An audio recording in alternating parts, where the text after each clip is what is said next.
السلام عليكم ورحمة الله وبركاته. بسم الله الرحمن الرحيم. هاستا لا فيكتوريا سيمبر غاياش ميل باتشوكتين جيلك سدحات. ما انتو وحان قعان صدي تاريخ و 17 أبريل 2018 إن أن ميديا شعب كسومالي لان دولة السومالي لان أن فكري رأيي كدر صدو وأن لا إمادو وحا وحصوصار يصير لو أبور لها promoting community economic development.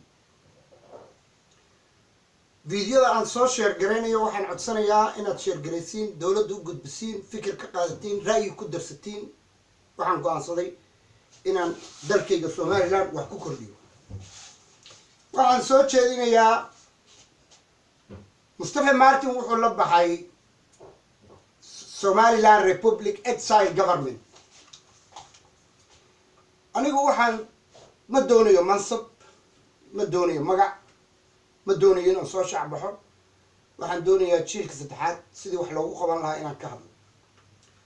dowladdu maanta barnaamij cusub baan u wadaa oo aan u bixiyey exile Somaliland Cooperative Promoting Community Economic Development G3 Future of New Era of Somaliland. meediyadan doonayaa inaan fikir iyo ra'yi dowladda ku darsado si wax soo saar loo sameeyo. fikirkaygan waxaan jeclahay in dhalinyaro badan iyo shacabka Somaliland iyo ganacsatada iyo dowladda iyo intii wax baratay reer Somaliland ah inay wax ka kordhistaan ay fikirkayga fikir ka fiican la yimaadaan si wadanka loo badbaadiyo. ninkan ila hadlayo waa Qaqaan Faysantii Rato Vote si fiican ay fiiriya. waxaan maanta ka dhawaajinayaa oo aan rabaa inaan Facebook ka sameeyo Exile Somaliland Cooperative oo Exile SL Copa Somaliland Cooperative Promoting Community Economic Development G3 Future of New Era of Somaliland. waxaan rabaa reer Somaliland inaan la wadaago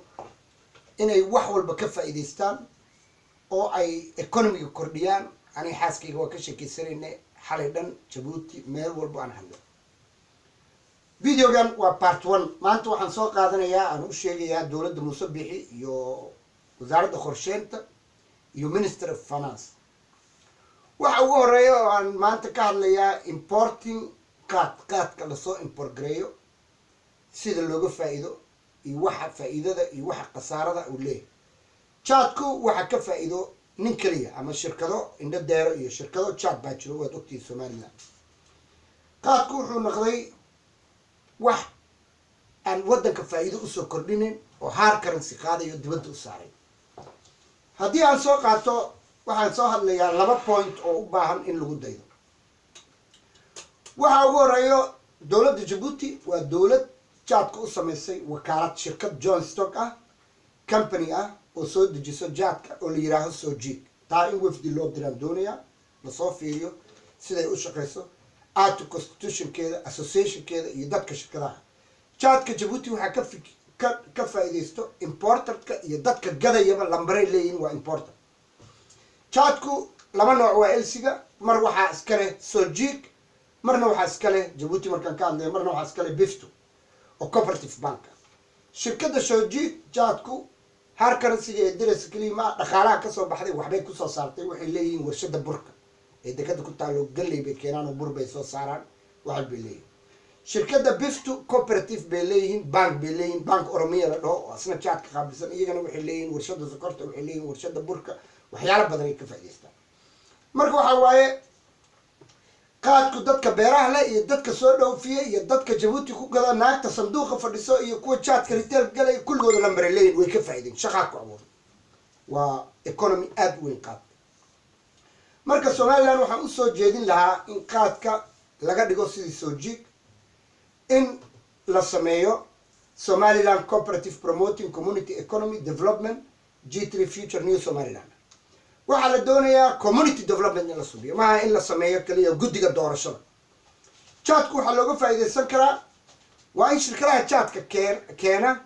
iyo dadka jaadka retailka iibiya ee sanduuqyada fadhiya ee jaadka gadayo in lambaro la siiyo dad kale lagu daro lambaro la siiyo ay jaadku ku shirookoobaan uu noqdo joint stock company sida Djibouti sida soo jeed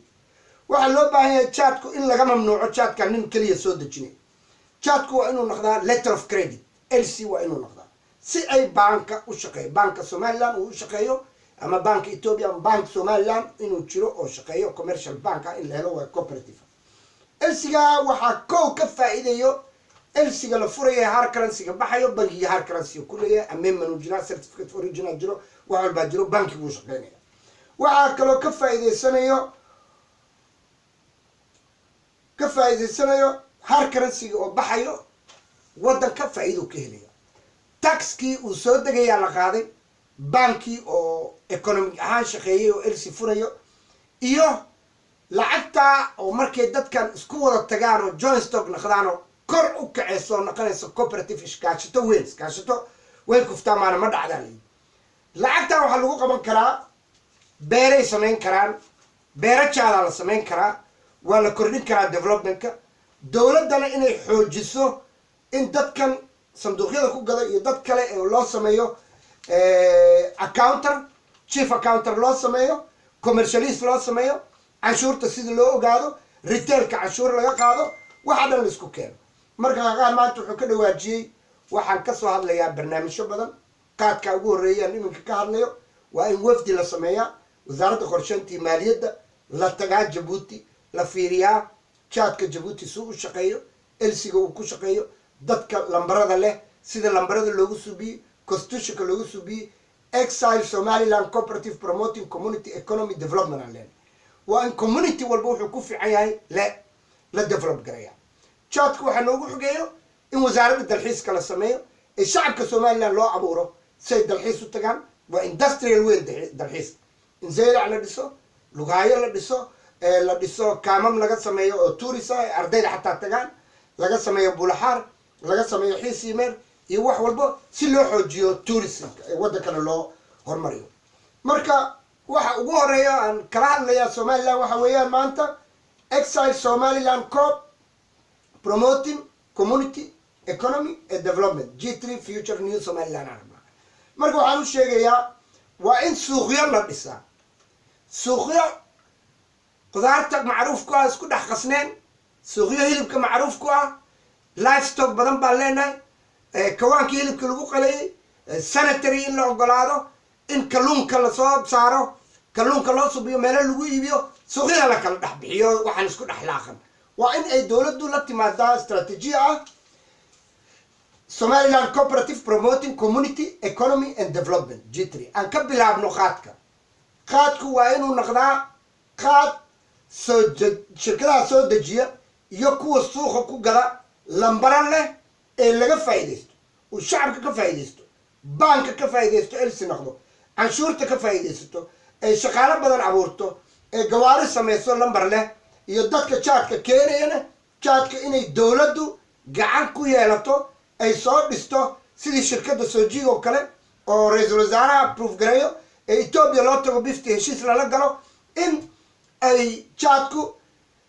maalinna ay keenayaan shirkadaha maalinna ay keenayso shirkadda kale ee bifti ama shirkadda kale ee Djibouti ay dadku faa'iidaan oo la sameeyo union policy oo ah dhaqaalaha si loo kordhin lahaa dhaqaalaha waxa lagu kordhiyaa istaraatiijiyada ugu horeyso exile Somaliland cooperative promoting community economy development G3 future new Somaliland era ku magacaabayo waxaan ka soo hadlayaa beeraha sidii loo mideyn lahaa waxaan ka soo hadlayaa caanaha sidii loo mideyn lahaa waxaan ka soo hadlayaa khudaarta sidii loo mideyn lahaa dawladdu waxa ku mashquulsho inay dadkan shaqo u yeesho ay monopoly ku control garayso si sicirka loo ilaaliyo marka sicirka qaadka dawladda aqirayso sicirka khudaarta dawladda aqirayso sicirka hilibka dawladda aqirayso sicirka kalluunka dawladda aqirayso dawladuna waa inay yeelataa mu'assaso ay ku kabto si sicir bararka loo dejiyo ee iyada soo dejisa burka iyo saliidda iyo baastada iyo sokorta waana in markii jaadka laga faa'iido la sameeyaa warshada baastada la sameeyaa warshada sigaarka la sameeyaa warshada taraqa la sameeyaa warshada hargaha isaama waxyaalo badan aan qaban karnaa meel walbaan ka soo hadlayaa waxa ugu horeeya waxaa la hadlayaa agaasimaha Ahmed Ali Bile oo agaasimaha madaxtooyada si fiican buu ii garanaya هذا الكيك وميلها لقى سوقاده شرقرية جاتكو أم فريسينو جاتكو هار كرنسيغا عن ديرينو بانك الدولار هكيلو هورت هار كرنسيغا ودك كبحايو بانك الدولار هكيلو اكسبورتر كنك جاتك كيريو أصلا هار كرنسي هبحيو ما لعقتنا إن إثيوبيا عدو سوجيك عاد بيقو فايد جات أورومية عاد بيقو ساعد سوجيك وجوين ستوك كمباني waxaa ku jirta abarta suuqa qaadka ku gadayso waxaa ku jira kan ugu sareeya qaadka soo dejiyo dowladda gacanta ku haysa qaadka waa inuu noqdaa monopoly qaadka waa economiya weyn dowladda Itoobiya dhaqaale weyn ka kabargaraya annagu qaadku waxay dowladda ka faa'iido male waxay shacabka ka faa'iido male sarataan buu noqday wuxuu noqday nin sarataan qabo maalin walba qaad iibsanayo oo cunay qaadku waa in laga faa'iidaa waa in dhaqaale laga soo saaraa waa in joint stock company laga dhigaa waa in dhalinyaro badan la geliyaa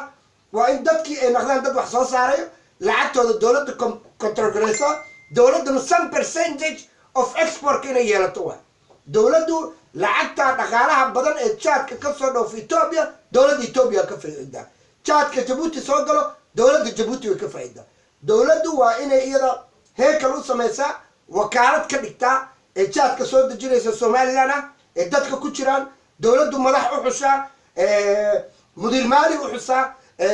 مانجر وسميسا وحي لفريسيا سي او نخدو ايكونوميك ديفلوبمنت مادام او امبورت اد وينيا ددكم اد وحنا waxa kale ku xigayo in la helo mu'assasad raashinka soo dejinayso burka saliida waxa soo dejinayso sidii dawladdu ula tartarto ganacsiyaasha ay dadka cuna qabateeyay ee sicir bararka ku rido ay uga dagaalameen dawladdu waa inay burka keenta WF oo la xiriirta waa inay saliida keenta waa inay briiska keenta waa inay baastada keenta waa inay sokorta keenta ee mu'assasad u sameeyso ay controlgreso oo qof kale keeni kan si sicirka gacanta ugu controlgreso haastana Victoria Sember Qaqayash barnaamijkaygu wuu dheer yahay waxaan ka soo hadlayaa beeraha waxaan ka soo hadlayaa waxbarashada waxaan ka soo hadlayaa technical school in la sameeyo waxa loo baahayaa technical school xataa ninka hodheelka ka shaqeynayo waa inuu technical school galaa uu kamalyeerinimo bartaa uu bartaa kuugnimo chef bartaa meelo loo dhisaa ciyaalka college loo sameeyaa boarding school loo sameeyaa hadday sheekh tahay hadday cerigaabo tahay hadday boorima tahay oo heykal shaqaale inaan sameyno wey maantu mekaanigu waa oromo kan musraaqoday waa oromo tubiistaa tubada bedelaya waa oromo kan waxalxamayo waa oromo marka main power inaan sameyno dhalinyarada shaqo u jeedino house building u sameyno iskoolaadka markuu xiran yahay isdhexgal loo sameeyo waxyaalo badan aan ka soo hadlaya haastana Victoria Sember Qaqayash hadalkan asaasnina maantu videogan barnaamij cusub baan bilaabay oo aan ku magacaabay sidii Martin wuxuu yiri Exile Republic of Somaliland madaxweyne isku magacaabay hatta gudoomiye isku magacaabay laakiin waxaan ahay Exile Somaliland Cooperative Promoting Community Economy Development G3 Future of New Somaliland Era marka hadalkaygu wax meel qaad buu leeyahay hadalkayga si fiican dawladda u dhageysto wasaaradda qorsheynta la hadlayaa waxaan la hadlayaa Minister of Planning waxaan la hadlayaa Minister of Finance arrinkan chatka waa in la fariisiyaa waa inuu John Stock noqdaa waa in dhaqaalaha chat ka soo baxay dawladdu wax ku yeelataa waa in canshuurta chat ka soo baxay iskaliya maana har currency baxay waa inuu letter of credit ku baxa local LC la fura baanka shaqeeyaan ee la sameeyo wax la taaban karo haastana Victoria Sember Qaqayash وحسبي الله ونعم الوكيل ان الله اللهم صل وسلم على سيدنا محمد وعلى ال محمد كما صليت على سيدنا ابراهيم وعلى ال ابراهيم انت سميع المجيد نوغو دعيه ان ku guuleysano nin kasto fikir wadanka ku darsanayo waa inuu ku darsadaa maaha in dawlad laga dhiso wax riyoonayaan mi ana waxa ka hadlay wax fact on dhalinyarada iyo shacabka Soomaaliyeed iyo dawladda Somaliland aan ku kordhinayo inay ka faa'iideystaan hadaladii haastana Victoria Sember Qaqayash mac salaam